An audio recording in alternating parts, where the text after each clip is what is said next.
اورحان غازی رات کے وقت قلعے کی فصیل پر کھڑا ہوتا ہے۔ نیچے پھیلی زمین کو دیکھ کر وہ سوچتا ہے کہ یہی زمین کل جنگ کا میدان بھی بن سکتی ہے اور امن کی مثال بھی۔ وہ جانتا ہے کہ اس کے والد عثمان غازی نے تلوار سے بنیاد رکھی تھی، مگر اب اس سلطنت کو عقل سے آگے بڑھانا ہوگا۔ وہ خود سے سوال کرتا ہے کہ کیا دشمن کی بیٹی سے رشتہ دشمن کو کمزور کرتا ہے یا دشمن کو اندر سے مضبوط کر دیتا ہے؟ کیا 2 شہر لینا کافی ہے یا عزت، خودداری اور آزادی زیادہ قیمتی ہیں؟ اسی لمحے ایک پیغام آتا ہے۔ بازنطینی نمائندہ جلد فیصلہ چاہتا ہے، وقت کم ہے اور دباؤ زیادہ۔ یہاں سے کہانی اور بھی خطرناک ہو جاتی ہے، کیونکہ اب خاموشی فیصلہ مانگ رہی ہے۔ اورحان غازی جانتا ہے کہ اگر اس نے دیر کی تو دشمن اس تاخیر کو کمزوری سمجھے گا، اور اگر جلدی کی تو شاید ایک بڑی غلطی ہو جائے۔ یہ پارٹ 2 ہمیں صاف بتا دیتا ہے کہ یہ کہانی اب صرف شادی یا شہروں کی نہیں رہی۔ یہ کہانی اعتماد، سیاست اور طاقت کے توازن کی بن چکی ہے۔ آنے والا فیصلہ یا تو سلطنت عثمانیہ کو بغیر جنگ کے وسعت دے گا یا ایک ایسی جنگ چھیڑے گا جو تاریخ میں سازشوں کی سب سے بڑی مثال بن جائے گی۔ فیصلے کا وقت آ چکا ہے، مگر اورحان غازی نے ابھی تک اپنا آخری لفظ نہیں کہا۔ وہ جانتا ہے کہ یہ لمحہ صرف 2 شہروں کا نہیں بلکہ نسلوں کے مستقبل کا فیصلہ ہے۔ بازنطینی نمائندہ دربار میں داخل ہوتا ہے۔ اس کے چہرے پر اعتماد ہے، جیسے وہ پہلے ہی جانتا ہو کہ جواب کیا ہوگا۔ وہ شاہنشاہ کا پیغام دہراتا ہے کہ یہ پیشکش وقت کے لیے محدود ہے۔ اگر آج قبول نہ کی گئی تو کل ازنک اور عظمت تلوار سے مانگنے پڑیں گے۔ دربار میں خاموشی چھا جاتی ہے۔ ہر نظر اورحان غازی پر جم جاتی ہے۔ علاء الدین پاشا آہستہ قدموں سے آگے بڑھتا ہے اور کہتا ہے کہ طاقتور وہ نہیں جو جلد فیصلہ کرے، بلکہ وہ ہے جو دشمن کے صبر کو آزمائے۔ اورحان غازی نمائندے کی آنکھوں میں دیکھ کر کہتا ہے کہ عثمانی سلطنت جلدی میں کوئی رشتہ قبول نہیں کرتی۔ ہمیں شہروں سے زیادہ اپنی آزادی عزیز ہے۔ یہ الفاظ سنتے ہی دربار میں ایک ہلچل سی مچ جاتی ہے۔ ادھر اس پرچہ خاتون کو بھی خبر مل چکی ہے کہ فیصلہ قریب ہے۔ وہ تنہائی میں کھڑی اپنے مستقبل کے بارے میں سوچتی ہے۔ ایک طرف اس کا باپ، اس کی سلطنت، دوسری طرف ایک ایسا مرد جسے وہ جانتی بھی نہیں مگر جس کا نام پوری سرحدوں پر گونج رہا ہے۔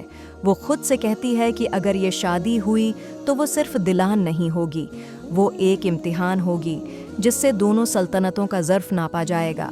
اورحان غازی رات کو علاء الدین پاشا کے ساتھ بیٹھتا ہے۔ وہ نقشے بچھا کر ازنک اور عظمت کی اہمیت پر بات کرتے ہیں۔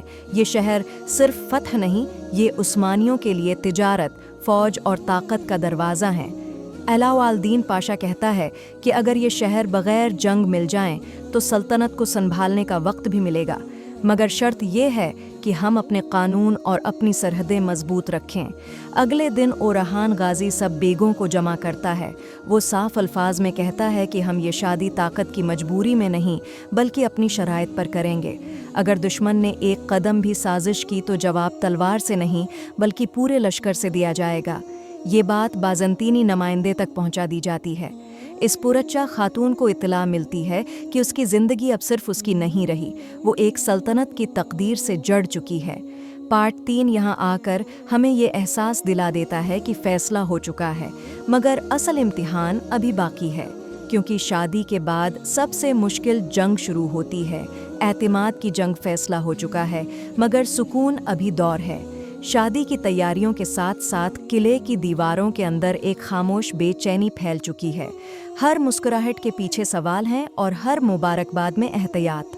اورحان غازی نے حکم دیا ہے کہ شادی کی تیاریاں شان کے ساتھ ہوں، مگر حفاظت میں کوئی کمی نہ ہو۔ سپاہیوں کی تعداد دوگنی کر دی جاتی ہے اور قلعے کے ہر دروازے پر پہرا سخت کر دیا جاتا ہے۔ یہ شادی امن کی علامت ہے، مگر امن کی حفاظت تلوار ہی کرتی ہے۔ علاء الدین پاشا مسلسل دربار اور فوج کے درمیان رابطے میں ہے۔ وہ جانتا ہے کہ بازنطینی نمائندے صرف مہمان نہیں بلکہ نظر رکھنے والے بھی ہیں۔ ہر بات، ہر قدم، سب کچھ ناپ تول کر کیا جا رہا ہے۔ دوسری طرف اس پرچہ خاتون عثمانی قلعے میں داخل ہوتی ہے۔ اس کا استقبال احترام کے ساتھ کیا جاتا ہے، مگر آنکھیں اس پر لگی ہوئی ہیں۔ وہ محسوس کرتی ہے کہ یہاں ہر شخص اسے دیکھ تو رہا ہے، مگر ابھی تک اسے سمجھ نہیں پایا۔ اس پرچہ خاتون خاموشی سے حالات کا جائزہ لیتی ہے۔ وہ دیکھتی ہے کہ یہ سلطنت محلات سے نہیں، سپاہیوں، نظم اور ایمان سے چلتی ہے۔ اسے اندازہ ہوتا ہے کہ یہاں عورت صرف پردے میں نہیں بلکہ فیصلوں کے اثر میں بھی شامل ہوتی ہے۔ اسی دوران خفیہ خبریں آنے لگتی ہیں۔ کچھ بازنطینی سردار اس شادی سے خوش نہیں۔ وہ سمجھتے ہیں کہ 2 شہر یوں دینا کمزوری ہے۔ اندر ہی اندر ایک نئی سازش جنم لے رہی ہے۔ علاء الدین پاشا اورحان غازی کو خبردار کرتا ہے کہ دشمن باہر سے خاموش ہو سکتا ہے مگر اندر سے حرکت میں ہے۔ وہ کہتا ہے کہ یہ شادی اگر امن لائے تو تاریخ یاد رکھے گی، اور اگر سازش بڑھی تو جنگ پہلے سے زیادہ خطرناک ہوگی۔ شادی کا دن قریب آتا جا رہا ہے۔ قلعے میں روشنی ہے مگر دلوں میں اندھیرا بھی ہے۔ اورحان غازی جانتا ہے کہ اس نے جو راستہ چنا ہے وہ تلوار سے زیادہ مشکل ہے۔ پارٹ 4 یہاں ہمیں صاف بتا دیتا ہے کہ یہ شادی صرف 2 لوگوں کا ملاپ نہیں بلکہ 2 سوچوں، 2 طاقتوں اور 2 دنیاؤں کا ٹکراؤ ہے۔ اصل سوال اب یہ نہیں رہا کہ شادی ہوگی یا نہیں، اصل سوال یہ ہے کہ اس شادی کے بعد کون جیتے گا۔ اعتماد یا سازش؟ وہ دن آ پہنچا جس نے دونوں سلطنتوں کی سانسیں روک دی تھیں۔ قلعے میں غیر معمولی خاموشی ہے، جیسے دیواریں بھی آنے والے لمحے کا انتظار کر رہی ہوں۔ نکاح کی تیاری مکمل ہے مگر فضا میں سکون سے زیادہ احتیاط ہے۔ اورحان غازی سادہ لباس میں آگے بڑھتا ہے۔ اس کے چہرے پر نہ غرور ہے نہ کمزوری، صرف ذمہ داری کا بوجھ۔ علاء الدین پاشا اس کے ساتھ ہے اور ہر قدم پر حالات کا جائزہ لے رہا ہے۔ اس پرچا خاتون بھی دربار میں داخل ہوتی ہے۔ وہ شاہی لباس میں ہے مگر اس کی آنکھوں میں خوف نہیں، سمجھداری اور سنجیدگی ہے۔ وہ جانتی ہے کہ یہ نکاح صرف اس کی زندگی نہیں بلکہ تاریخ کا حصہ بننے جا رہا ہے۔ نکاح کے کلمات ادا کیے جاتے ہیں۔ ایک لمحے کے لیے ایسا لگتا ہے کہ تلواریں بھی خاموش ہو گئی ہیں۔ یہ نکاح ایک اعلان ہے کہ جنگ کے بغیر بھی سلطنتیں بدل سکتی ہیں۔ اسی وقت شاہنشاہ کا فرمان پہنچتا ہے۔ ازنک اور عظمت بغیر کسی لڑائی کے سلطنت عثمانیہ کے حوالے کیے جاتے ہیں۔ عثمانی پرچم ان شہروں کی فصیلوں پر لہرایا جاتا ہے۔ قلعے میں خوشی کی لہر دوڑ جاتی ہے مگر اورحان غازی کا دل مطمئن نہیں۔ وہ جانتا ہے کہ یہ فتح میدان جنگ کی نہیں، یہ فتح ذہنوں کی جنگ کی ہے۔ علاء الدین پاشا خبردار کرتا ہے کہ شہر مل جانا اختتام نہیں بلکہ آغاز ہے، کیونکہ اب ان شہروں کو سنبھالنا فتح کرنے سے زیادہ مشکل ہوگا۔ اسی رات خفیہ خبر آتی ہے، کچھ بازنطینی ہے۔ عثمانی تاریخ کے ایک ایسے واقعے کے بارے میں جسے ڈراموں میں بہت کم دکھایا گیا، لیکن حقیقت میں یہ واقعہ عثمانی سیاست کی بنیادوں میں شامل ہے۔ یہ کہانی ہے اورحان غازی اور بازنطینی شہزادی اسپورج خاتون کی شادی کی۔ یہ کوئی عام شادی نہیں تھی، یہ 2 سلطنتوں کے درمیان خاموش سفارتکاری تھی۔ اس وقت کا پس منظر یہ تھا کہ عثمانی ریاست تیزی سے طاقت پکڑ رہی تھی اور دوسری طرف بازنطینی سلطنت اندرونی لڑائیوں، خانہ جنگیوں اور مالی کمزوری کا شکار تھی۔ بازنطینی دربار میں ہر طرف اقتدار کی جنگ جاری تھی، بھائی بھائی کے خلاف، جرنیل شہنشاہ کے خلاف، اور ہر شخص اپنے فائدے کی تلاش میں تھا۔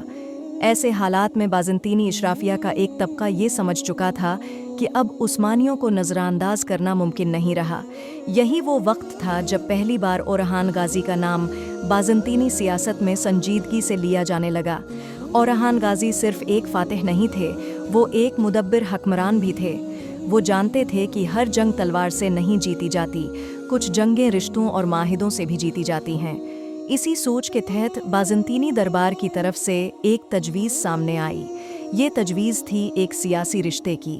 بازنطینی خاندان کی ایک شہزادی عثمانی دربار میں بھیجی جائے تاکہ دونوں طاقتوں کے درمیان ایک نیا تعلق قائم ہو۔ یہ شہزادی تھیں اسپورج خاتون۔ تاریخ میں اسپورج خاتون کا تعلق ایک ایلی بازنطینی خاندان سے بتایا جاتا ہے۔ وہ صرف خوبصورت ہی نہیں بلکہ تعلیم یافتہ، سیاسی سمجھ رکھنے والی اور درباری آداب سے واقف تھیں۔ جب اسپورج خاتون عثمانی حدود میں داخل ہوئیں تو یہ صرف ایک دلہن کی آمد نہیں تھی، یہ ایک سیاسی پیغام تھا۔ اورحان غازی نے اس تجویز کو فوراً قبول نہیں کیا۔ انہوں نے اپنے مشیروں سے مشورہ کیا، علماء سے رائے لی اور حالات کا گہرا جائزہ لیا، کیونکہ یہ شادی صرف 2 افراد کی نہیں، 2 دنیاؤں کی شادی تھی۔ آخرکار اورحان غازی نے اس رشتے کو قبول کیا۔ یہ فیصلہ جذباتی نہیں تھا، یہ ریاستی حکمت عملی کا حصہ تھا۔ شادی سے پہلے اسپورج خاتون نے اسلام قبول کیا۔ اسلام قبول کرنے کے بعد ان کا نام اکثر روایات میں نیلوفر خاتون یا ہولوفیرا کے نام سے ملتا ہے، اگرچہ تاریخ دانوں میں اس نام پر اختلاف بھی ہے۔ عثمانی دربار میں ان کا استقبال نہایت وقار کے ساتھ کیا گیا۔ یہ شادی سادگی کے ساتھ انجام پائی، لیکن اس کے اثرات بہت دور تک جانے والے تھے۔ اس شادی کے بعد عثمانی ریاست اور بازنطینی اشرافیہ کے درمیان ایک نیا دروازہ کھل گیا۔ اب دشمنی کے ساتھ ساتھ رشتہ بھی قائم ہو چکا تھا۔ یہ وہ پہلا قدم تھا جہاں سے عثمانی سیاست صرف میدان جنگ تک محدود نہ رہی، بلکہ محلوں اور درباروں تک بھی پہنچ گئی، اور یہی سے ایک نئی کہانی کا آغاز ہوتا ہے۔ جاری رہے گاسپرچ خاتون کی شادی کے بعد عثمانی دربار میں ایک نیا دور شروع ہوا۔ یہ صرف ایک دلہن کی آمد نہیں تھی، یہ بازنطینی سیاست کی خاموش موجودگی تھی عثمانی محل کے اندر۔ اسپورچ خاتون جب محل میں داخل ہوئیں تو ان کے لیے سب کچھ نیا تھا، زبان نئی، رسم و رواج نئے، لباس نیا اور مذہب بھی نیا۔ لیکن تاریخ بتاتی ہے کہ انہوں نے بہت جلد خود کو اس ماحول میں ڈھال لیا۔ اسلام قبول کرنے کے بعد انہوں نے نہ صرف دین کی بنیادی تعلیم حاصل کی، بلکہ عثمانی تہذیب کو بھی دل سے اپنایا۔ اورہان غازی ان کے ساتھ نہایت عزت اور وقار سے پیش آتے تھے۔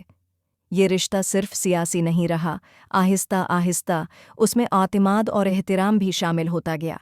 عثمانی دربار میں اس وقت کئی بیویاں اور خاتون حرم موجود تھیں، لیکن اسپرچ خاتون کی حیثیت سب سے مختلف تھی۔